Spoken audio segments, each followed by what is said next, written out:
Hi అండి. Cup బియ్యంతో ఇన్స్టెంట్‌గా బ్రేక్‌ఫాస్ట్ ఎలా చేయాలనేది ఈ వీడియో అండి.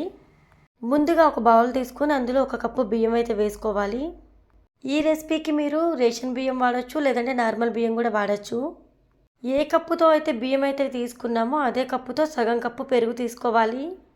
3 పచ్చిమిర్చి అయితే తీసుకోవాలి. పచ్చిమిర్చి అనేది మీరు స్పైసీగా కావాలనుకుంటున్నారా, నార్మల్‌గా కావాలనుకుంటున్నారా, మీ టేస్ట్‌కి తగ్గట్టుగా వాడుకోవచ్చు. చిన్న అల్లం ముక్క వేసుకొని కల్లుప్పు కూడా వేసుకోవాలండి. 3 టేబుల్ స్పూన్లు లేదంటే 4 టేబుల్ స్పూన్ల వాటర్ అయితే యాడ్ చేసుకొని గ్రైండ్ చేసుకోవాలండి. ఇక్కడ మనము పెరుగు వాడాం కాబట్టి వాటర్ అయితే వాడాల్సిన అవసరం అయితే ఉండదండి. ఇక్కడ మనకి మెత్తగా గ్రైండ్ అవ్వకపోయినా పర్వాలేదు, కొంచెం బరకగా గ్రైండ్ అయినా ఓకే.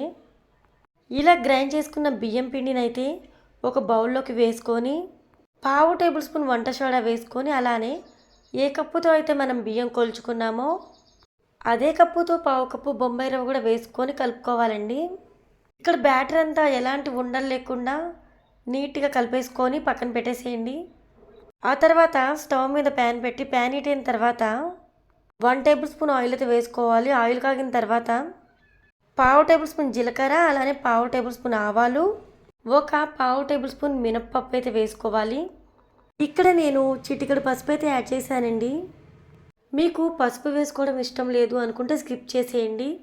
మనం ప్రిపేర్ చేసుకున్న తాలింపుని ఇక్కడ బియ్యం పిండి మిశ్రమంలో అయితే కలిపేసుకోవాలి. ఆ తర్వాత ప్లేట్కి అయితే నెయ్యి అయితే అప్లై చేసుకొని ఈ బ్యాటర్ అంతా కూడా సరిసమానంగా వేసుకోవాలండి. స్టవ్ ఆన్ చేసుకొని స్టవ్ మీద వెడల్పాటి ప్యాన్ అయితే పెట్టేసి అందులో ఒక గ్లాసుడు వాటర్ పోసి అలానే స్టాండ్ అయితే పెట్టుకోండి.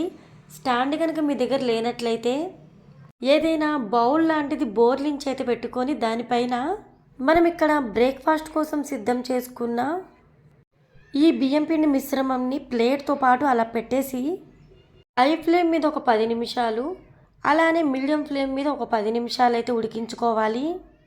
కాసేపటికి ఇది స్టీమ్ అయిపోయింది అనుకున్న తర్వాత చివరిగా కొత్తిమీర అయితే వేసుకొని కాస్త వేడి తగ్గిన తర్వాత మనకి నచ్చిన షేప్లో కట్ చేసుకొని తీసుకోవడమేనండి.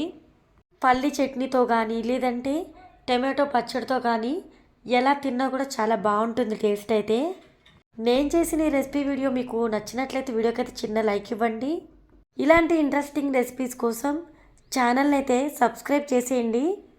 మరొక మంచి వీడియోతో మళ్ళీ కలుద్దాం. Thank you so much for watching.